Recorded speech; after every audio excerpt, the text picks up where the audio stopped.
আসসালামু আলাইকুম। এই যে দেখেন পানির অবস্থা, কি অবস্থা! পানির মধ্যে দাঁড়িয়ে ভিডিও করা লাগতেছে। এটা হলো আমাদের একটা বিল, এই বিলের সেই অবস্থা। আসসালামু আলাইকুম সম্মানিত দর্শকবিন্দু, কথায় আছে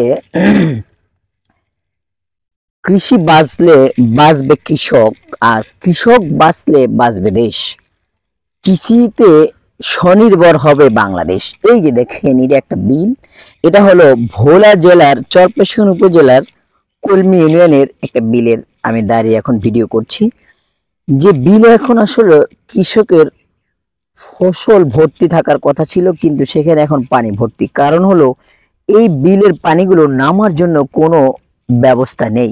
যদিও ভোলা একটি দ্বীপ জেলা, এখানে হাজার হাজার খাল এবং নদী রয়েছে, কিন্তু তা সত্ত্বেও এই খাল এবং বিলের যে সংযোগ অর্থাৎ পানি উঠানামা করার জন্য যে ব্যবস্থাপনা, সেটা একেবারে ধ্বংস হয়ে গেছে। আমি এই চরপেশন উপজেলার প্রায় 8-10টি ইউনিয়ন ঘুরেছি এবং প্রত্যেকটা ইউনিয়নে আমি এই অবস্থায় দেখেছি যে পানি সেখানে ভরপুর। অর্থাৎ কৃষক যে তাদের এই ধুলুর যে পাওয়ার কথা ছিল সেটা তারা পায়নি। গম, বাদাম, ডাল, ভুট্টা এই ধরনের সবকিছুই আপনার এই পানিতে ধ্বংস হয়ে গিয়েছে। এর কারণ হলো যে সেচ ব্যবস্থাগুলো ভালো নয় এবং যেখান দিয়ে খালের মধ্যে পানি নামবে এই জায়গাগুলো সব বন্ধ হয়ে রয়েছে। এবং এখানকার রাস্তাঘাটগুলো অনেক ভালো হয়েছে, কিন্তু কালভার্ট ব্যবস্থা একেবারে নেই বললেই চলে। যে এক বিল থেকে আরেক বিলে পানি গিয়ে পানিগুলো খালি যাবে, এই ধরনের কোনো ব্যবস্থা নেই।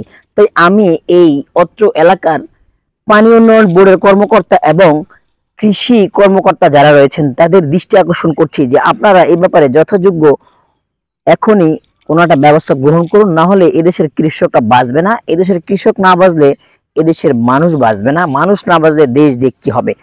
তো আপনারা এবং এই আমাদের চরপেশন উপজেলার যিনি এমপি সাহেব রয়েছেন, তিনি অত্যন্ত আন্তরিক এবং ভালো একজন মানুষ আমি যতটুকু জানি।